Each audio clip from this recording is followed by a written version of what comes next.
नमस्कार. आज आपण ADHD याचा अभ्यास करणार आहोत. ADHD अतिचंचलता अवस्था काय आहे? Attention deficient hyper active disorder म्हणजेच ADHD किंवा अतिचंचलता अवस्था हा मेंदूच्या कार्याचा एक सामान्य विकासात्मक विकार आहे, ज्याचे निदान साधारणतः बालपणात होते, पण ते प्रौढावस्थेत देखील आढळू शकते. हा मेंदूचा अनुवांशिक आणि रासायनिक आणि संरचनात्मक बदल संबंधित विकार आहे. ADHD असलेली मुले सामान्यतः अतिक्रियाशील असतात, त्यांना लक्ष देणे कठीण जाते आणि परिणामाबद्दल विचार न करता वागतात. ADHDच्या मुलांच्या गरजा पूर्ण करताना घ्यावयाची काळजी.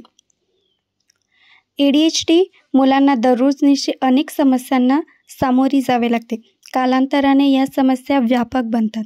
विद्यार्थ्यांच्या शैक्षणिक क्षेत्रातील यश, प्रगती यामध्ये अडथळे निर्माण होतात. हे अडथळे दूर करण्यासाठी शिक्षकांना आणि पालकांना विशेषरित्या काळजी घ्यावयाची असते. ADHD मुलांच्या गरजा ओळखून उपचार करणे आवश्यक असते. पुढील काही मुद्दे हे ADHD मुलांच्या गरजा पूर्ण करताना सहाय्य ठरू शकतात. पहिला आहे मुलांचे सामर्थ्य आणि मर्यादा जाणून घेणे. ADHD मुलांच्या गरजा पूर्ण करताना शिक्षकांनी प्रथमतः मुलाचे सामर्थ्य आणि त्याच्या मर्यादा जाणून घेणे आवश्यक आहे. विद्यार्थ्याचे सामर्थ्य जाणून घेऊन त्यांना शैक्षणिक क्षेत्रातील यशप्राप्तीसाठी संधी देणे, नवनवीन शैक्षणिक कृतिकार्य प्रकल्प करण्यास लावणे आणि त्यांच्या मर्यादा जाणून घेऊन त्यांना यशप्राप्तीसाठी प्रोत्साहन करणे आवश्यक आहे. त्यांच्या क्षमता व सामर्थ्य जाणून घेऊन भविष्यकालीन यशप्राप्तीसाठी सहाय्य करणे. ADHDच्या मुलांना जर एखाद्या विषयातील अभिरुची किंवा आवड असेल तर त्या विषयातील किंवा विषय क्षेत्रातील प्रगतीसाठी त्यांना सहाय्य करणे, प्रोत्साहित करणे, मार्गदर्शन करणे. दुसरं आहे ADHDची लक्षणे व्यवस्थापनासंदर्भात व्यूहरचनात्मक पद्धतीचा वापर करणे. ADHD मुलांची लक्षणे जाणून घेऊन त्यांचे व्यवस्थापन करण्यासंदर्भात शिक्षकांनी व्यूहरचनात्मक पद्धतीचा अवलंब करणे जरुरी आहे. शाळा सुरू होण्याआधी शिक्षकांनी ADHDच्या मुलांशी संवाद साधणे व त्यांना भेटणे. शिक्षकांनी त्या मुलांच्या गरजा जाणून घेऊन मुलांच्या गरजांसंबंधी एक अहवाल लेख लिहिणे आवश्यक आहे. त्यामध्ये दैनंदिनाची कार्य, नियमित कार्य, सवयी याची नोंद करणे.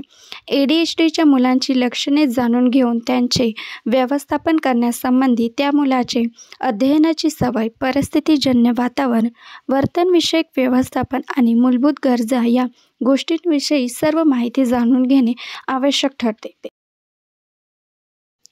तिसरं आहे मुलांना सशक्त बनविणे. मुलांमधील अतिरिक्त चंचलता, असमर्थता, अवधान कक्षेचा अभाव, संघटन कार्यातील अडचण या समस्या जाणून घेऊन आवश्यक अनुदेशित अध्यापन कार्य करणे. अध्ययन कार्यातील लेखन आणि वाचन क्षमता आणि भाषाविषयक अडचण यासंबंधी बहुपर्यायी अनुदेशित कार्य करणे जरुरीचे आहे. विकृती, अपंग व्यक्ती शिक्षण कायदा अंतर्गत सर्व पात्र विद्यार्थ्यांना मुक्त योग्य सार्वजनिक शिक्षण प्रदान करण्यात आले आहे. ADHDचे बहुतांश विद्यार्थ्यांना या कायद्याअंतर्गत शिक्षणासाठी पात्र ठरत नाही.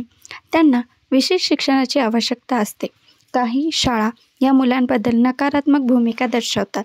जर या कायद्याअंतर्गत ADHDचे विद्यार्थी शिक्षणास पात्र ठरत नसले तर पुनर्वसन कायदा 1973 कलम 504 अंतर्गत वर्गात प्रवेश करण्याची विनंती करू शकतो. हा एक पर्याय मुलांना सशक्त बनवण्यासाठी उपयोगी ठरू शकतो. चौथा आहे वारंवार प्रश्न विचारणे.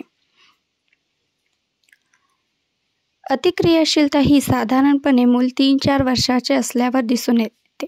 त्यात शारीरिक अवखळपणा ही दृश्य समस्या असली तरी मुळात अवधान अक्षमता हीच समस्या असते. एकाग्रता आणि अवधान केंद्रित करू न शकल्याने ही मुले अवखळपणा करतात व बरोबरीच्या मुलांसाठी ती त्रासदायक ठरतात. त्याचे प्राथमिक शालेय शिक्षण संपत आले की या मुलांचे वर्तन समाज विघ्नतेकडे झुकू लागते व आक्रमकता वाढते. त्यांना शिक्षण विषयक सुद्धा विविध समस्यांना तोंड घ्यावे लागते. त्यांच्या या समस्या जाणून घेऊन समस्या सोडवण्यासाठी त्यांना वारंवार प्रश्न विचारून व त्या प्रश्नातून उत्तरे प्राप्त करून त्यांच्या कार्यक्षमतेचा विकास केला जाऊ शकतो. 5वं आहे पुरस्कृत आणि परिणामकारक योजना विकसित करणे. ADHDच्या विद्यार्थ्यांसाठी शिक्षकाने एक पुरस्कृत आणि परिणामकारक योजना तयार करून त्याची अंमलबजावणी करणे आवश्यक आहे. या योजनांमध्ये ADHD विद्यार्थ्यांना सहभागी करून त्यांना प्रोत्साहित केले जाते. अशा विद्यार्थ्यांना यशप्राप्तीसाठी दीर्घकालीन परिश्रम करावे लागते. 6वं आहे नियोजन आणि संघटनांकडे लक्ष केंद्रित. ADHDच्या मुलांसाठी दैनंदिन साप्ताहिक प्रगतीचा अहवाल मुलांच्या घरी पाठवणे, रचनात्मक अथवा नियोजन कौशल्ये शिकवण्यासाठी पालकांची मदत घेणे. त्याच्या कार्यास वेळ लागत असेल तर त्यांना वेळ व्यवस्थापनाद्वारे संघटित कार्य व नियोजित कार्य यासंबंधी मार्गदर्शन करणे. विद्यार्थ्यांना नियोजित प्रकल्प, लेखन आणि वाचन कार्य देणे. गृहकार्य लिहून घेताना देखरेख करणे. अशा प्रकारे ADHDच्या विद्यार्थ्यांच्या कृतीवर लक्ष केंद्रित करून नियोजन आणि संघटनात्मकरित्या कार्याची अंमलबजावणी करणे जरुरीचे आहे. 7वं आहे आवश्यक तेवढेच गृहकार्य देणे. काही वेळेस ADHDच्या विद्यार्थ्यांना अतिरिक्त गृहकार्य दिला जातो. अशा वेळी विद्यार्थी आणि पालकांमध्ये वाद निर्माण होतो.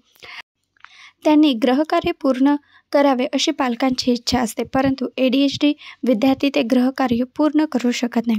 त्यांच्या कार्यात गती कमी असते, कारण की जर इतर विद्यार्थ्यांना गृहकार्य करण्याची गती जर 10 मिनिटं असतील तर ADHD विद्यार्थ्यांना तेच गृहकार्य करण्यास 20 मिनिटात करतात. अशा वेळी पालकांनी आपल्या पाल्याच्या शिक्षकांशी संवाद साधून ADHDच्या विद्यार्थ्यांच्या पात्रतेनुसार, क्षमतेनुसार आवश्यक तेवढेच गृहकार्य देण्यास सांगावे. गृहकार्य म्हणजे घरी जो होमवर्क दिला जातो करण्यासाठी त्याला गृहकार्य असे म्हणतात. आज आपण ADHD मुलांच्या गरजा पूर्ण करताना कोणती काळजी घ्यायची किंवा कोणते मुद्दे लक्षात घ्यायचे याचा अभ्यास आपण आज केला.